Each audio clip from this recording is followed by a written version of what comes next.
দেখো আজকে আমি রেডি হয়ে নিয়েছি। আর বলো তো এত সাজুগুজু কেন করেছি? কারণ আমরা সবাই মিলে আজকে ঘুরতে বার হব।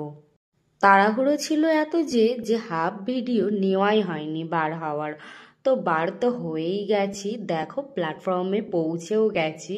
আর ট্রেন চলেও এসছে, এত ভিড় ছিল যে যাই হোক করে ট্রেনে উঠে পড়েছি। উঠে নেমে দেখো সবাই তাড়াহুড়ো করে একদম রেল লাইন পার হচ্ছে, ট্রেন আসছে কি যাচ্ছে ওই সব দেখার দরকার নেই, আগে সব দৌড়াচ্ছে। তো বামনগাছি দিয়ে বারাসাত তো পৌঁছে গেলাম। আর এটা দেখো ফার্স্ট গেট। তোমরা তো ভালো করেই জানো যে বারাসাতে অনেক সুন্দর সুন্দর প্যান্ডেল হয়। আর কালী পুজো মানে বারাসাতে তো যেতেই হবে, আমরা প্রত্যেকবারই যাই। কিন্তু এতটা পরিমাণে ভিড় ছিল যে কি বলবো, ধাক্কাধাক্কি অবস্থা। তো যাই হোক করে মেলার মধ্যে ঢুকে পড়লাম, ভাবলাম আগে মেলাটাকে ঘুরে নিই, ঘুরে দেখে নিই। আর প্রত্যেকবার কিন্তু এই মেলাটা আমরা মিস করি না। আর ভিড় থাকাটাই তো স্বাভাবিক, কারণ অনেক দূর দূর থেকে বারাসাতে কিন্তু সবাই ঘুরতে আসে। আর দেখো মেলার মধ্যে কত কি ছিল। এখানে তো আমরা যখন গিয়েছিলাম তখন শুরুই হয়নি, ফার্স্ট ঢুকে দেখলাম বন্ধ আছে। আমরা যাওয়ার অনেকক্ষণ পরেই মানে চালু হয়েছিল, ব্রেক ড্যান্স বলো নাগরদোল্লা, এগুলো বন্ধ ছিল। আর মেলাতে তো লোকজন ছিলই, যাওয়ার কিছুক্ষণের মধ্যে দেখলাম শুরু হয়ে গেছে। তারপর ভাবলাম এই মাত্র তো শুরু হলো, একটু পরে চাপবো, আগে একটু ঘুরে নিই আশপাশটা। তো ভালোই ঘুরছিলাম, ঘুরতে ঘুরতে হঠাৎ করে ভাবলাম যে না, একবার আমি মেলাতে গিয়ে মানে কি বলবো, আর হেভি আমার মাথা ঘুরে গেছিলো ব্রেক ড্যান্সে উঠে। তারপর দিয়ে একটু ভয় পেতাম। তো ইচ্ছা হলে কি হয়, মনের মধ্যে ভয় কাজ করছিল। মানে দুটো ভাবছিলাম যে উঠবো কি উঠবো না, উঠবো কি উঠবো না। ফাইনালি ডিসিশন নিয়ে নিলাম উঠবো না, কারণ উঠে যদি আমি অসুস্থ হয়ে পড়ি তো ঘুরতে তো এখন আর পারবো না, আমাকে নিয়েই ওরা বসে থাকবে। তাই ভাবলাম দরকার নেই, তো একটু রিলস বানিয়ে নিই। আবার দেখো রিলস শুরু করে দিয়েছি। মানে যেখানেই যাব রিলস তো বানাতেই হবে। আর এই সামনেরটা আমার বোন, মেজো বোন। এখানে দেখো বাচ্চাদের খেলনার জিনিস বসেছে। তো এখানে তো দেখছিলাম অনেক মজা করছিল বাচ্চাগুলো।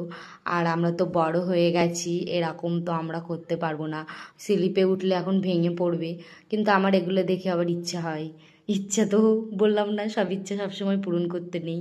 কারণ ওই কাকুগুলোও আবার ওই ইচ্ছা যদি আমার হয়, এত বড় মেয়ে আমি স্লিপে উঠবো ওই ছোট বাচ্চাদের, তাহলে তো ওটা ভেঙে পড়ে যেতেও পারে না। কাকুগুলো তো আমার ইচ্ছাটা আর পূরণ করতে দিল না। আমি বলিও নি যে আমি ওটাতে উঠবো, মনে মনে হয়েছিল, তাই তোমাদেরকে শেয়ার করলাম।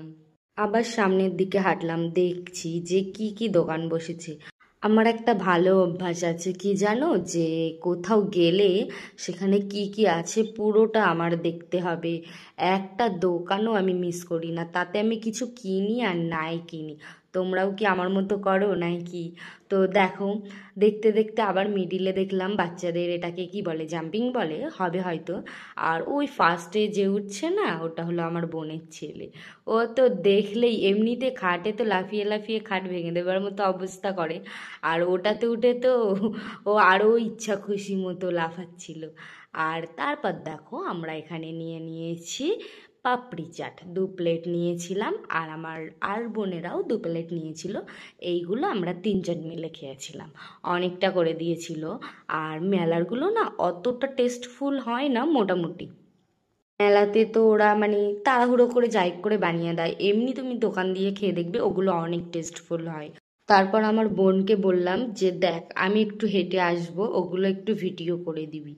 ও কি করলো, আমি একটু বলেছি বলে আমি একটুখানি হেঁটেছি, সেইটুকুই ভিডিও করেছে। আরগুলো এমন করেছে যে নেওয়াই যাবে না। তো দেখো মানে কিছুই বোঝে না। আর ভীষণ রেগে যায় আমার উপরে যদি ভিডিও করতে বলি। তো আমি তো গরম হোক যাই হোক ভিডিও তো করেই যাই। আর ওকে বলি শুধু একটু করে দে, একটু ভিডিও করে দে। আর নিজে তো যতটা করার যায় ততটা করি। আমার ভয়েসটা শুনে তো তোমরা বুঝতেই পারছো একটু গলাটা অন্যরকম লাগছে, কারণ আমার ঠান্ডা লেগেছে। এটা তোমাদেরকে আগে বলা হয়নি, তোমরা হয়তো এতক্ষণ বুঝতে পেরেছো আমার গলা শুনে। তো যাই হোক একটু মানিয়ে নিও। আর আমার বোন, এটা মেজো বোন বললাম, সেজো বোনটা অতটা আসতে চায় না ক্যামেরার সামনে, এটা আমার আর একটা বোনের ছেলে। তো ওরা একটু বেলুন ফাটাচ্ছিল। দুঃখের বিষয় কেউ ফাটাতে পারেনি, কারো টিপ নেই। আমিও ফাটাচ্ছিলাম কিন্তু আমারও টিপ নেই, মারতেই পারলাম না, এদিকে ওদিকে মেরে দিচ্ছি। তো আমরা নিজেদের মধ্যে ঠিক করলাম যে বেশিক্ষণ থাকবো না, কারণ আমাদের পাড়াতে ফাংশন হওয়ার কথা ছিল। ওর জন্য একটু তাড়াতাড়ি বাড়ি যাব ভাবছিলাম। বেশিক্ষণ ছিলাম না, খুব জোর 1.5-2 ঘন্টা মতো ছিলাম। তারপরে আবার তাড়াতাড়ি করে বাড়ি যেতে হবে, যে ফাংশন মিক্স করা যাবে না। দুঃখের বিষয় বাড়ি এসে এত ক্লান্ত লাগছিল, শুয়ে পড়েছি, আর যাওয়াই হলো না।